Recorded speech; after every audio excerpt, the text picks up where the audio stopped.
told the story of how the United States Constitution was written. In 1787, a group of delegates gathered for a convention in Philadelphia. Their plan was to rewrite the Articles of Confederation. Those articles created a weak union of the 13 states. Instead of rewriting the Articles, however, they spent that summer writing a completely new plan of government.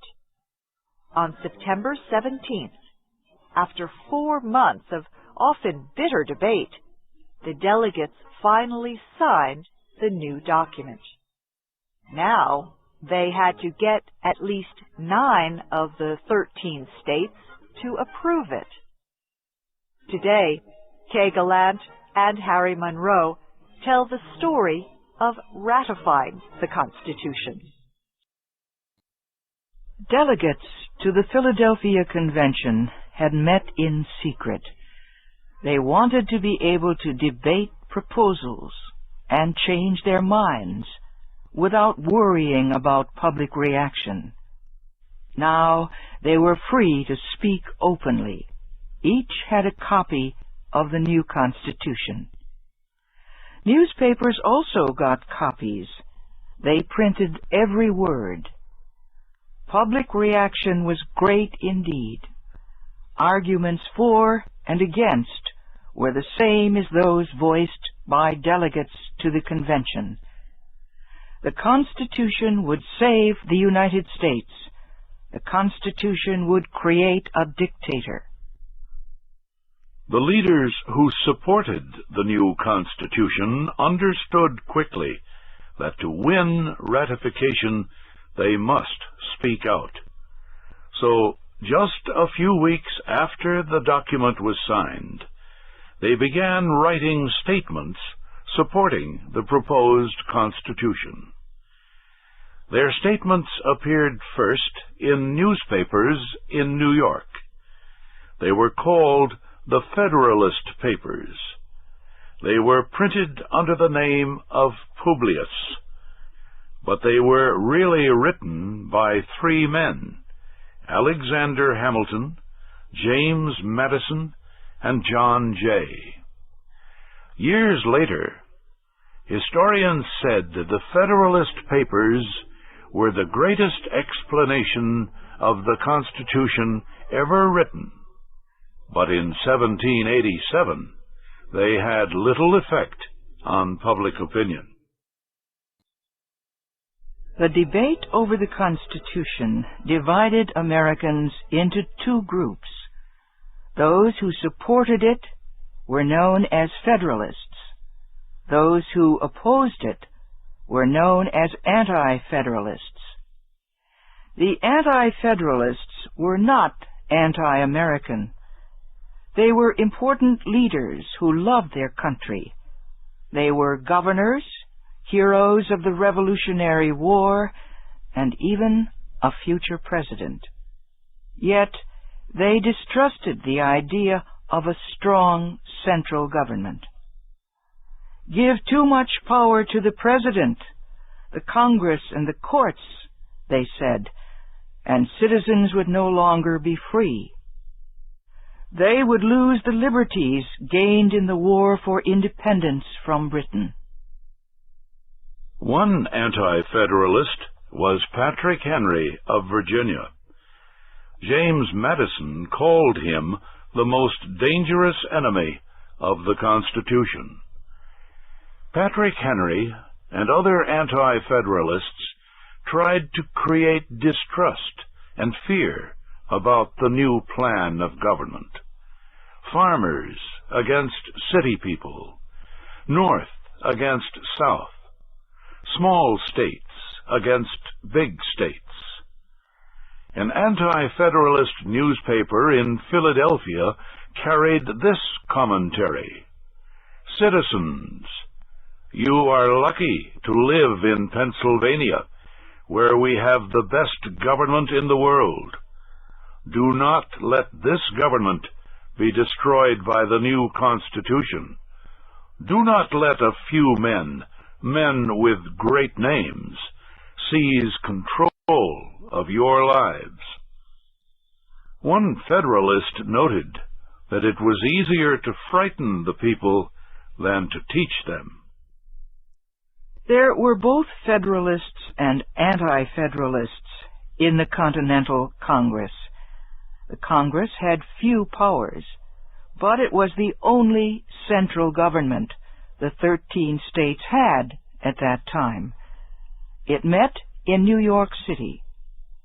The convention in Philadelphia had sent the Continental Congress a copy of the new Constitution.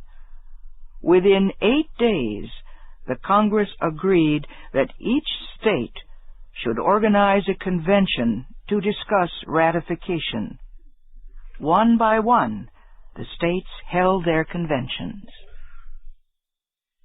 Delaware was the first state to ratify, early in December 1787. All the delegates voted to approve it. Pennsylvania was the next to ratify, also in December. New Jersey ratified the Constitution in December, followed by Georgia and Connecticut in January. That made 5 states. The Federalists needed just 4 more to win ratification. Massachusetts voted in early February. Delegates to the state convention wanted the Constitution amended to include guarantees to protect citizens' rights. They agreed to ratify if these guarantees were added later. Maryland ratified the Constitution at the end of April. There, a number of delegates included a letter of protest with their vote. They said if the proposed plan of government were not amended, the liberty and happiness of the people would be threatened. South Carolina became the 8th state to ratify at the end of May. Just one more state, and the new Constitution would become the law of the land. All eyes turned to Virginia. Virginia was the biggest of the 13 states. At that time, its western border stretched all the way to the Mississippi River. 1/5 of all the people in America lived in Virginia. The men who attended the ratifying convention were among the most famous names in the nation: James Madison, Patrick Henry, George Mason, James Monroe, Edmund Randolph, and John Marshall. Thomas Jefferson was still in Paris, serving as America's representative to France. But others kept him informed of everything that happened at home. Jefferson wrote back that he liked most of the Constitution, but he said, "I do not like the fact that it does not contain a declaration of the rights of citizens." The most famous Virginian, George Washington, stayed at his farm, Mount Vernon. All during the month of June, however, writers brought him messages from the convention and carried messages back. For 3 weeks, the Virginia delegates argued about the Constitution. By the end of June, they were ready to vote. Patrick Henry, the outspoken Anti-Federalist, asked to make a last statement. "If this convention approves the Constitution," Henry said, "I will feel that I fought for good reasons and lost the fight. If this happens, I will wait and hope. I will hope that the spirit of the American Revolution is not lost. I will hope that this new plan of government is changed to protect the safety, the liberty, and the happiness of the American people. Then the convention voted. Virginia approved the Constitution. However, like Massachusetts, it added that the document must include a declaration of rights for the nation's people. Federalists in Virginia were proud. They thought their state was the 9th to ratify, the one that made the Constitution the law of the land. But they soon learned that New Hampshire had ratified a few days earlier. Virginia was number 10. That left 3 states, North Carolina, Rhode Island, and New York. In a way, New York was the most important of all. If New York refused to join the Union under the Constitution, it would be almost impossible for a central government to rule the nation. The 12 other states would be divided in 2, geographically separated by New York State. The Federalists were led by Alexander Hamilton. They used their right to filibuster, to make many long speeches, to delay the vote. They wanted to wait to hear what Virginia would do. Early in July, they got the news. But New York's Anti-Federalists kept up the fight for 3 more weeks. It was not until the end of July that New York finally ratified the Constitution. The vote was extremely close, 30 to 27.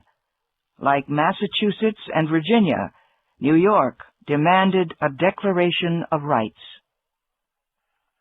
The long struggle to give the United States a strong central government was over. It took 4 months to write a new Constitution. It took 10 months to ratify it. The Continental Congress declared that the Constitution would become effective the first Wednesday in March, 1789. The last 2 states, North Carolina and Rhode Island, did not ratify it until many months after that date. Benjamin Rush of Pennsylvania, who had signed the Declaration of Independence, wrote down 8 words when he heard that the Constitution had been ratified. "It is done," he said. "We have become a nation."